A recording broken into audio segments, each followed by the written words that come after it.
What's up, guys? Welcome to Season 1, Episode 4 of Success in Dialogue, where today we are talking about spirituality. I am joined by two of my truly good friends and intellectual heavyweights, Brendan Nell and Brendan Burke. And it's an absolute privilege to have these guys on. I've wanted to get them to the cave for a long time, and it's finally here. The day's here. You've all submitted your questions. We'll be answering them. And just as a reminder, we are working under the brand new SID 2.0 model, where we'll be delivering 2 episodes of 40 minutes on Tuesday and Thursday. So we'll be hopping right into it after these guys introduce themselves. So glad that you guys are listening, psyched that you are here, and psyched to get going. Now, go ahead. Well, Pat, first off, thank you. I can't say how much of an honor it is to be on here. For those of you who don't know me, I'm Brendan Nell. Pat just calls me Nell. Yep. This is Burke. Yep. All the CC boys do. Yep. I go to the University of Michigan, and I'm majoring in computer science, ironically. And that is all I'll say for now. Burke. My name is Brendan Burke. I'm 6 foot, 200 pounds from Michigan. Sure. I go to Franciscan University of Steubenville. To all my Steubenville people out there, I love you and I miss you. I'm studying theology and catechetics, so I'm just so happy to be here, Patrick. Thank you. Just ask catechetics for the viewers that may not know. That is the teaching discipline of the faith. Not much else there. Yeah. All right then. So now that you know these guys, I know their story. Some of you out there might know their story, but some of you might not. So just quickly, I'm going to allow these guys to give their background and kind of give a little play to the ethos, and you can kind of see why I had them on and why I listen to them all the time and a lot of the things that they say, and we've had great conversations before. So, Noah, if you want to go first. Yeah, so the topic today is spirituality. My spiritual journey begins, from a young age. I was raised Catholic, went to catechism on Wednesday evenings as a young kid, and going into high school, I was a very, very devout Catholic. We went to this amazing place, CC, and we had Jesus Christ to thank for it. Jesus Christ is the reason for Catholic Central. Exactly. You see that walking into school every single day.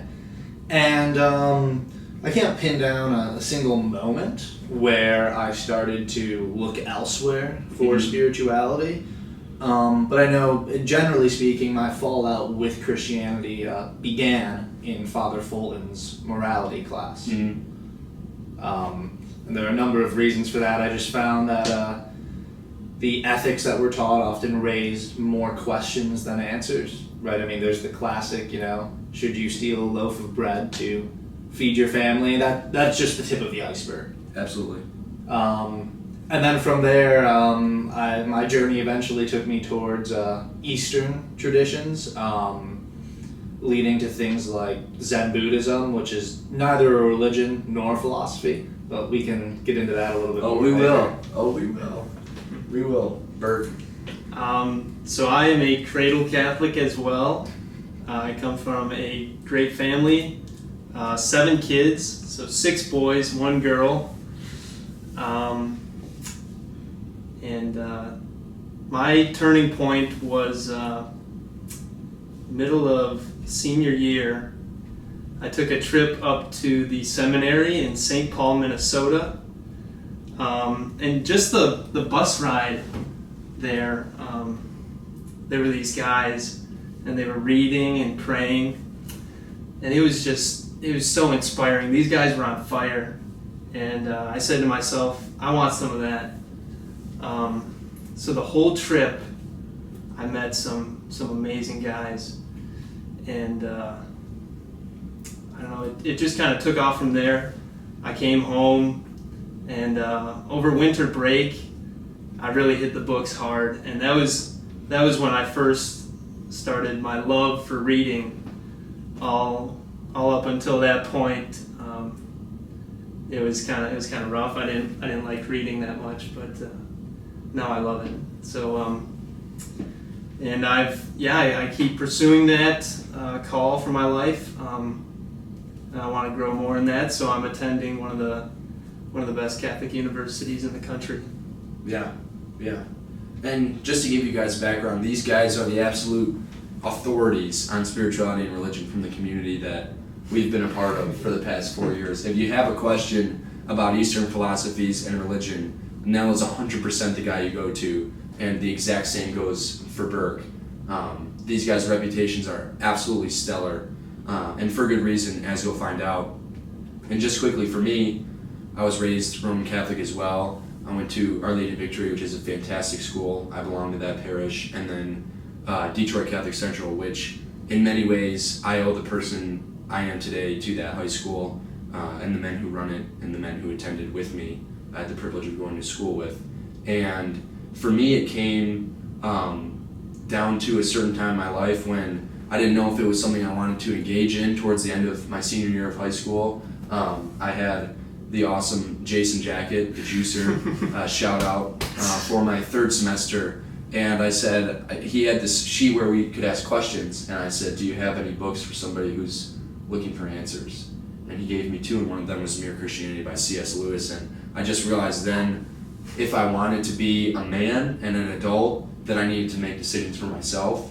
So I started reading and engaging and kind of taking it on my own shoulders. But I will not be doing most of the talking, no doubt. And we're going to get into our first pitch segment, as our loyal listeners will know that this is kind of like a little icebreaker. And we took it from one of the Q&As. So, Pat, just clarify. Yes, absolutely. Off what you said, you can throw the questions about Eastern philosophy to me, but any questions that the viewers have about, Christianity, throw those to Patrick and Burke here. Yeah, no doubt. So we're just going to talk about one of my good friends, Anthony Davis. If you're out there, thank you for submitting your question. He submitted a question about the mark of the beast from Revelation, the book of Revelation, the last book of the Bible, foretelling of the apocalypse in a way. And there is a certain conspiracy theory about that having to do with a microchip that's either implanted in the center of your forehead or your right hand. And I had to do some research on this, but I'm not going to ask you to confirm or deny the mark of the beast. But I will just ask really quickly, how does technology impact your guys' life as a engaged and conscious, mindful individual? Burke, I'll let you take this first. Yeah, so it's either a detriment or a help, depending on what you do with it.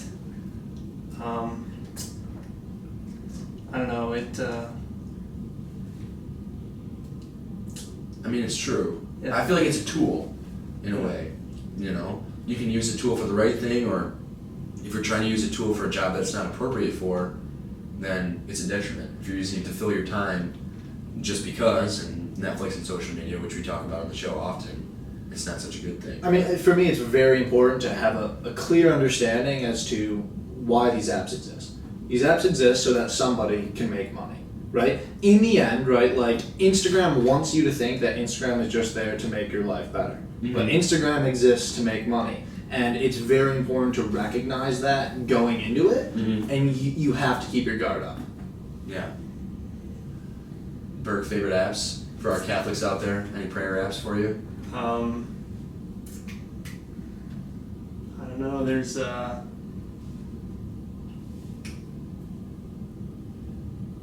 Abide is a really good one. That's a meditation app, and it just helps you calm down, take a deep breath, and really just experience life. And it gives great scripture, and it applies it. Beautiful. Yeah. Beautiful. Okay. Well, that was a fantastic first pitch. One of the best first pitches that we've thrown. Just to interject, Pat. Of course. I'd also like to recommend an app here. Yeah. All my close friends know that I highly recommend We Croak. Yes. Regardless of where you stand spiritually, I think it's an excellent app. It's just an app that 5 times a day sends you a notification that says, reminder, you are going to die. So it's called a memento mori app. Yeah. Just to remind you that you are not going to live forever, because I think a lot of us get a bit complacent in that regard. Oh, well, I have tomorrow. And then you slide over, if you go into it, there's a quote. Some of them are very beautiful and inspirational. Some of them are very morbid. Right, right. I think that kind of stoicism is something that I appreciate.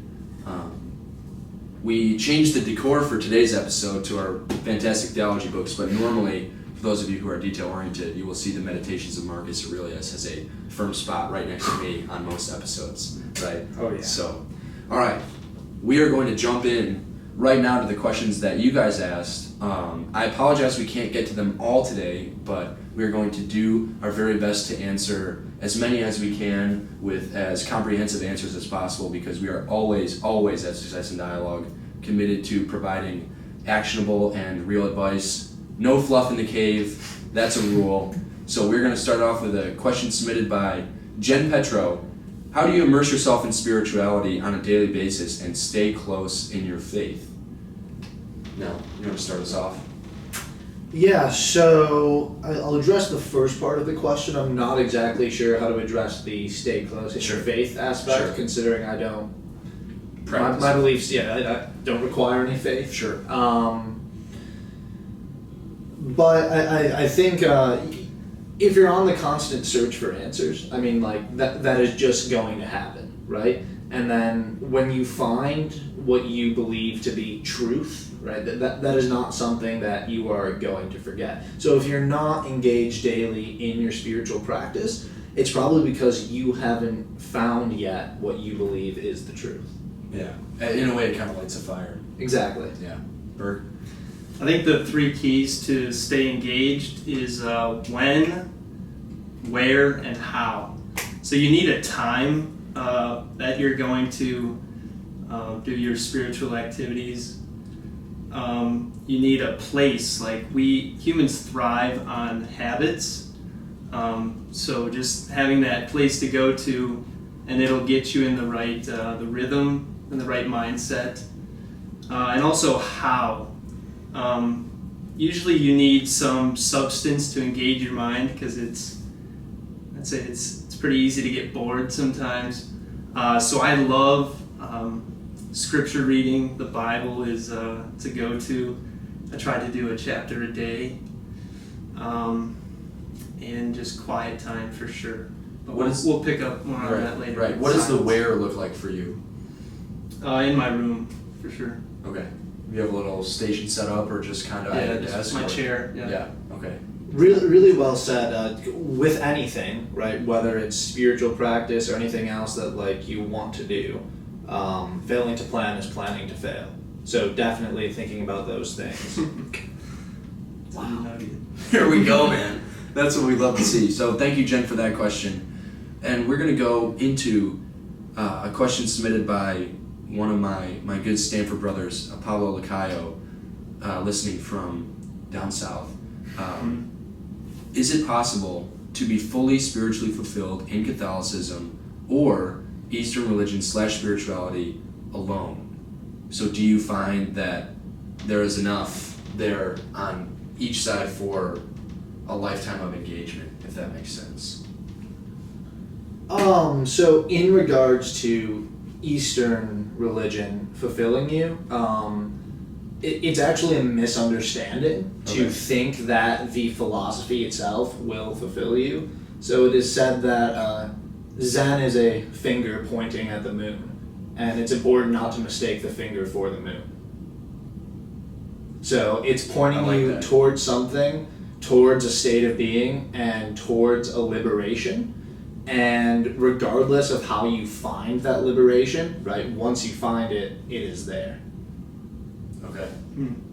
Yeah, I agree. I don't think that you can ever be fully fulfilled this side of eternity. I think after we die, we're going to find out what's next, and then that would be the only way we'd be totally fulfilled.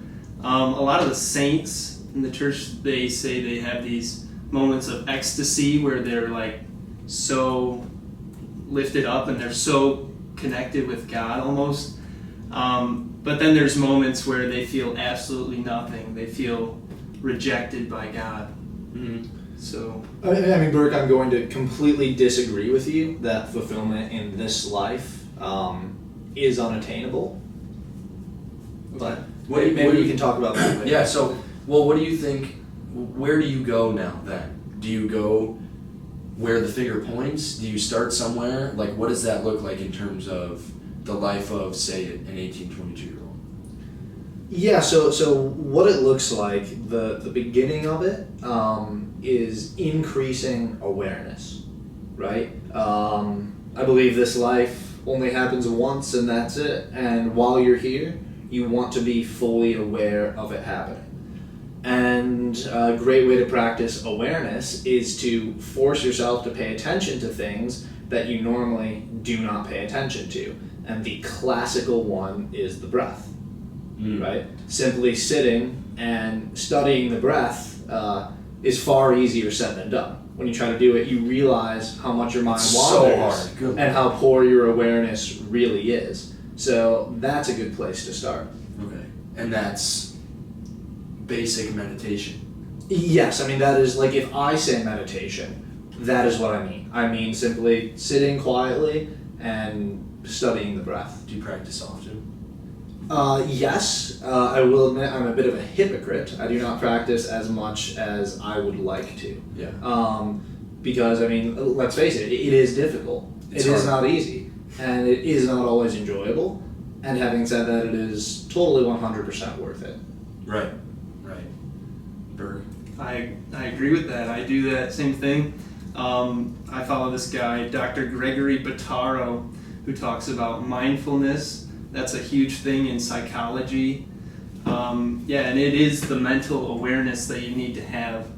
And the breath is always with you, and it changes, it fluctuates. So that makes it easier to I guess, focus on. It's not constant and boring. It changes a little bit. So I like what he's saying. Right. Okay. Nell, do you think that, how do I phrase this appropriately? So you say fulfillment is possible. Begin with the breath, work your way up. Do you think things that we would traditionally say provide fulfillment are warranted in that way? Say money, career, possessions, and if not, where do you look instead? Okay, so first I'm going to ask you a question. What is it that results in a lack of fulfillment, right? And the answer is sort of, well, actually it's just the feeling that you are not fulfilled.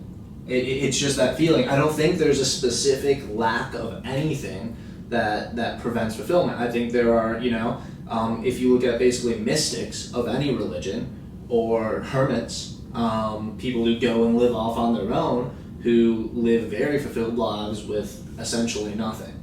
So the lack of fulfillment comes from the perception that you are missing something. To tell a short parable, what are called Zen koans. Please do. One of many. Probably one of many you'll hear today. My friends have all heard this too many times. We shall see. I'm sorry about that, but there was a monk who was on a journey, and he came to this very wide river, and he sat there and pondered how to cross it, and he eventually decided that he couldn't, and just as he was about to turn around, he saw a master on the other side.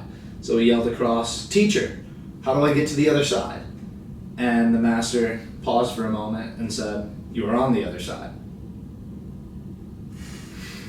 That's a good one. So that's a very good one. Yeah. I feel like fulfillment is something that that's like a buzzword. Right. Something that we go after constantly. Maybe that's why you listen to podcasts. Right. Maybe that's why you read, and in search of things. And you mentioned the search of truth. I feel like, Burke, you may have commentary further on where you find fulfillment. Yeah, I'll just say for a sec, Of sort of the point of that story. First off, like, most of the stories don't really have any point, but like if there were one, it would be that, like, the lack of fulfillment comes from some desire for something that you don't have, generally speaking. Right. Anyway, Burke, your thoughts on fulfillment? Before we get into that, I wanted to say this at the very beginning, that like I don't know everything, and some of these questions that are coming at me are going to be super tough. So I am a seeker, and I am attitude. Yeah. Although you may not believe in God, I'm going to say God's name a lot because He's my Lord and Savior. Let's do this now then. Why don't we maybe all of us define God so the users, so the listeners know what we mean when we say it. Sure. So Burke, you first. Yeah. That's a good question. God is the creator of the heavens and the earth.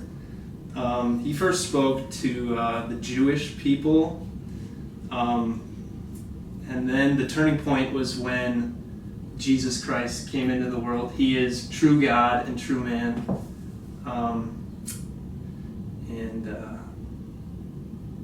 Hang on a second. And he's the main focus of Christianity. Mm-hmm. Christianity isn't about a set of principles. Mm-hmm. It's about a person, Jesus Christ. There you go, man. Okay. So I stick with the more classical Old Testament. Yes. Which we explanation of God when Moses asked God his name, and God says Yahweh, which translates directly to I am who am, or I am what is, which I take to mean the totality of all existence, and to believe in that requires no faith whatsoever. So if I say God, that is what I mean, unless of course I'm responding to Burke, in which case I'm referring to the Christian God. Patrick. Yeah, for me, I think obviously from what I said at the beginning, I'm going to lean a little bit more with Burke, but to me, I would say God is a creator who is involved not in the sense that he's moving us like chess pieces, but involved in a sense of investment in the outcome of our lives, a benevolent creator of sorts. I don't pretend to have any characteristics of God nailed down because, like we said, we just got two completely different ideas of God from the same book. Fortunately for me, I was able to take the Bible and its interpretations this year, and in the class at Notre Dame, we discussed a lot of the differences between an Old Testament and New Testament God and conflicts within the Bible. But I think that is a good place to start. I think that in terms of traditional doctrine, yes, triune God, as I don't understand fully, as I said, I think that direction for me has been fruitful, and that's where I would go and say what God is. But thanks for bringing that up, because it is an important question to answer. So where were we? Oh, fulfillment. Yeah, you were saying you're talking about feelings. Christianity is not about feelings. So often we make it about feelings. Like if I'm not feeling good, then God doesn't love me. I don't know. It is a grind for sure, and we say that fulfillment comes through the feelings. So I do like the feelings, but I'm trying to move away from that. But yeah, the fulfillment is the journey. Really, we're not going to know these answers. We're not God. I think that's one of the biggest things in life to know is there is a God and you're not Him. You're just a man. So, And who told you that? I don't know. Wasn't that? Maybe Jacket. Yeah. Got it. We'll give him some Jacket credit. says that. We'll give him some credit. Okay then. We're going to, after that conversation, turn to something that's really interesting, raised by a fellow CC brother, David DeBacker, who goes to the fine university, Our Lady's University, go Irish. He has, is it ethical to raise your children in a religion? And all three of us, having been raised in some form or fashion in a religion, I feel like this is going to be an interesting one. We'll throw it to you first, Burke. All right. So my opinion on this is that children definitely do need a religion. My opinion would be Catholic, but I don't know, take it or leave it. And I I think just focusing on the fragility of children is very important. They don't even know how to go to the bathroom sometimes. They don't know what kind of food to eat. They could eat candy all day long and think it's good for them. Like, it feels good, it tastes good. Right. It's good for me, right? No, it's not. So it's kind of the same way with like discipline too. So if you're not, to say that like I'm gonna let my children decide, and that is so true. You let them decide at the age of reason, but I think like the true age of reason is 16, 17, 18. Kind of when you're moving out of the house, becoming a man. So to say that like I'm not gonna give my child a religion basically is saying I'm not gonna discipline them. Or you definitely, if you don't have a religion, you definitely need to push that hard as a parent, I'd say. All right. No. Before I answer, can I ask? I don't see the inherent coupling of religion and discipline. Could you maybe go into that a little bit more? Okay, it's basically how society functions. We need order, or else people are going to go around stealing, murdering. So I think that's a huge component of. So you're saying morality? Yes. Really? Okay. Because when I think of discipline, I think more of like the choices that you make on a daily basis to do and accomplish the things that you want to. But you're speaking more about morality here. Okay. That's a good distinction. Right. I feel like we use it in both senses. Yeah. I mean, should discipline we agree that to use morality when speaking about what Burke's speaking about here, just so we can be clear? Is that fair to you? Yeah, I'm gonna try to be precise with my words, but. So anyway, I'll answer the question now. Let's do it. I'll say it is absolutely ethical to raise your children in a religion. For my CS people out there, I'll show this by sort of a subtle proof by contradiction. So let's assume that it is unethical to raise your children in a religion. Then it is also unethical to teach your children any ideology, because all ideologies are filled with tons of arbitrations. Whether that's math, whether that's chemistry, whether that's physics. And I don't think anyone would say that it's unethical to teach your children math. What is unethical is to teach your children anything without teaching them to question it. So to teach your children something and say, it is true because it is true, or like just accept it, that is unethical.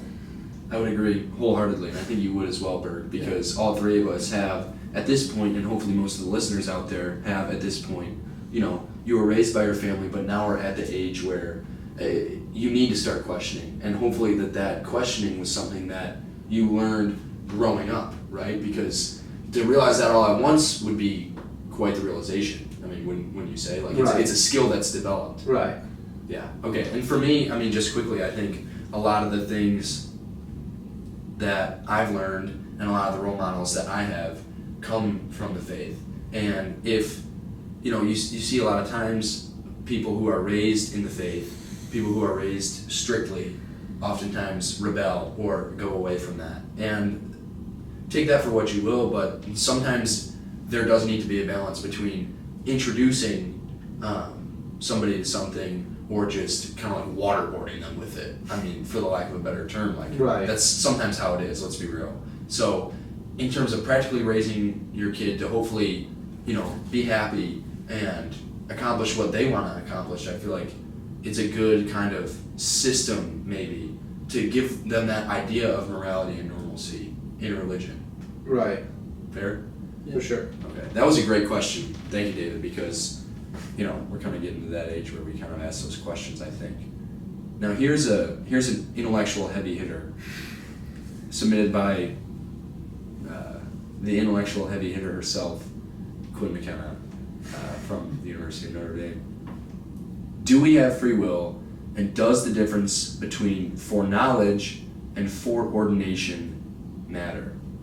No. to you? Before we answer, Pat, Go just ahead. spell out for the listeners the difference between foreknowledge and foreordination. So the difference between, so foreknowledge basically is the idea that God knows everything that will happen and Right. has known everything that happened for all of eternity, whatever that may be.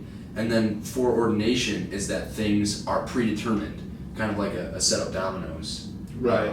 So the question there being, do you really have, obviously, control over what you do? And if yes or if no, what role does God have to play in that? And should it be disconcerting, your answer? There's a lot of different ways to go here. Right. And I've heard a ton of different opinions on this. Yeah, I mean, my first reaction to this is sort of that it doesn't matter.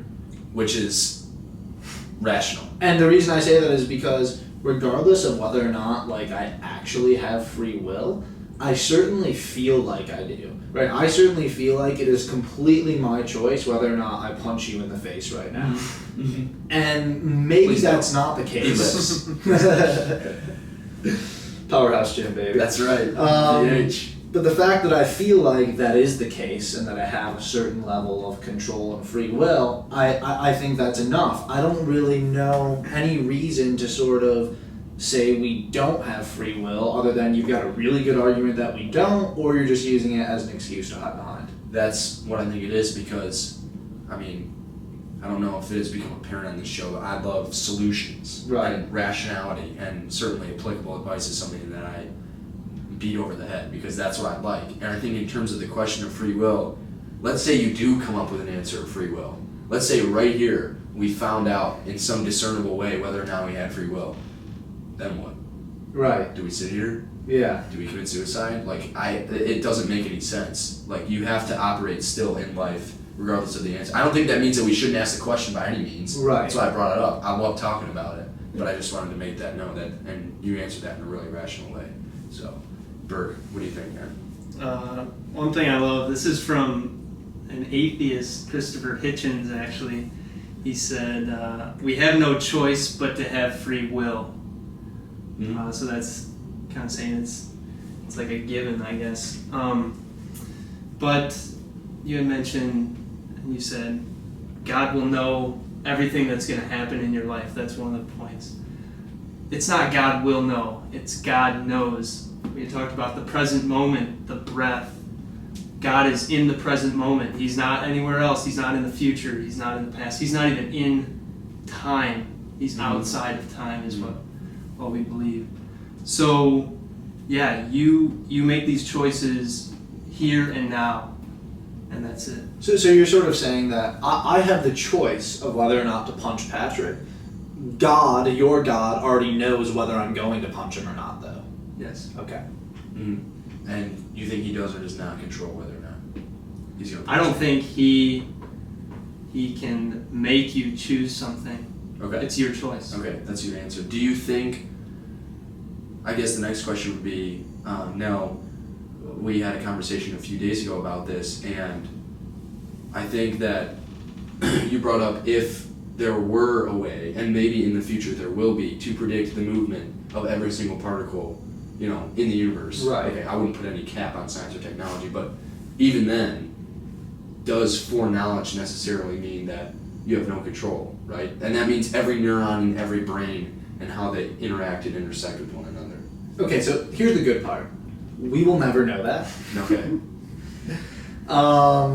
But if we did, I think you said it earlier, it wouldn't change anything. Right. It's not going to change how you act and carry yourself, and I'm not just going to throw the towel in the bag and say, oh, it's decided. Yeah, Nothing it's I can over. do. Yeah. Right. Yeah, because you're still gonna. Okay, that's right. And you said the Stephen Hawking quote. I'll allow you to repeat it. I won't steal it. Whoa, yeah. So Stephen Hawking said, I've noticed how even those who believe that everything is decided in advance look both ways before they cross the road. Yeah, that's a great quote. And I like the way that you both approach that in terms of applicable to one's life. We're going to remember that later in the episode. Next question. Great question, Quinn. Thank you very much. Are all people deserving of kindness and forgiveness no matter the negative choices they have made? Submitted by our good friend and CC brother Kybro. Bobby Reef Miller. I'll say first, if this Quinn McKenna happens to be related to Terrence McKenna, then I don't think so. Okay. She has a few well-known relatives, but I don't know if Terrence McKenna is among them. Okay. But Well, she's Food of the nice. Gods by She's Terrence great. McKenna. If you haven't read it, you need to. Okay. Write that down, yeah. Burke is a big writing guy. Note taking. Anyway, for Bobby's question, while Burke is writing now, we'll throw it to you. Sorry, what was the question? It was about, no, all good. It was about, are all people deserving of kindness and forgiveness no matter the negative choices that they have made? Yes. I mean, the short answer here is yes. I mean, if you are truly, repentful, if that's a word, then I see no reason why you don't deserve that. Having said that, this is kind of a tricky question for me to answer, since I don't take the traditional view on right and wrong anyways. Okay. Pin in that. Burke, you're up. Yeah, love is the foundation of every single thing in life, I believe. St. Augustine said, "My weight is my love." So that's what we're going to be judged on. We're not going to be judged on intelligence, for example, but how well we loved other people. That puts us all on a level playing field. Yeah. So, Burke, I have to say this now. You said earlier Christianity was not about feelings. And at the present moment, I'm not sure if love is anything more than a feeling. So how do you reconcile those two ideas? Love is a choice. Love is an action. It's willing the good of the other. We hear that so many times in our classes. So it's not what you feel from it necessarily. It's what you give. It's what you pour out. I see. No, that is beautiful and well said. I'd agree. We are approaching the 40-minute deadline, but I want to ask now, so do you think, looking at the clock, we have time to address your view of right and wrong before we take the break? Why not? I think we can. Let's give them a teaser, and then on Thursday they'll hear about it more. Yeah. So I don't really believe, or I do not believe in any objective morality, because if you look in, say, like physics, it's really hard for us to even find like an objective physicality for like where things are and what they are doing. So for anyone who knows anything about quantum mechanics, and I know very little, I am simply regurgitating, quantum mechanics predicts what happens to certain particles, but it makes predictions when we're not looking at it, when we're not observing it, and when we observe it, it breaks down. So we literally cannot know what is going on in this moment when we don't observe it. And there's sort of two main interpretations of it. There's the interpretation where it is the wave function is a probability. It's a set of probabilities for what is likely to happen, and then one of them happens.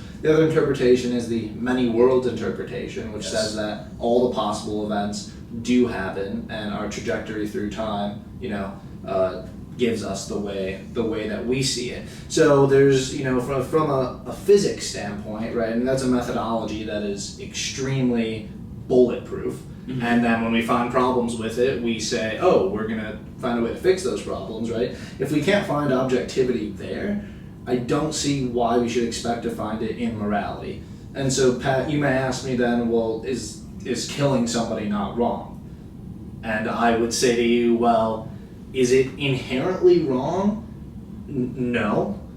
But is it stupid? Yes. Right? I mean, let's take a biological view here. Like, it's not like gonna help the success of the human race for me to kill you. Mm-hmm. Now, it may help that for me to kill Hitler. Mm-hmm. So, but generally speaking, right, that would be my argument, is to say that's why I don't kill people, because I think it's stupid. Yeah, that's a fantastic argument. Like I said, extremely rational. On Thursday, you guys are going to get the privilege of hearing Burke's response, more extrapolation from Nell, and my commentary on this question and a ton of other questions. And And we'll save time for shout-outs at the end of next episode. And we will see you guys on Thursday. Hopefully you enjoyed this segment 1 of Success in Dialogue, Season 1, Episode 4. See you on Thursday for segment 2. Thanks very much, guys. And in this midweek break, go get it. Well, that's a wrap on Season 1, Episode 4, Part 1, Spirituality, featuring Brendan Burke and Brendan Nell. Thank you guys so much for listening on YouTube. Make sure to like this video, subscribe to my channel, and turn on post notifications. Tune back in on Thursday for Part 2 of this episode and a continued discussion of right and wrong, and really so much more. Remember, as always, to follow us on Instagram at Success in Dialogue, on Twitter at SID Podcast 1, and if you enjoy SID version 2.0, let us know in the comments. Let me know what you thought of the episode, and I will get back to you on that. As always, this episode was produced by my brother, Declan Lee. Find him on Instagram at So You Think I Can Draw. As always, guys, during this midweek break, go get it. Thanks.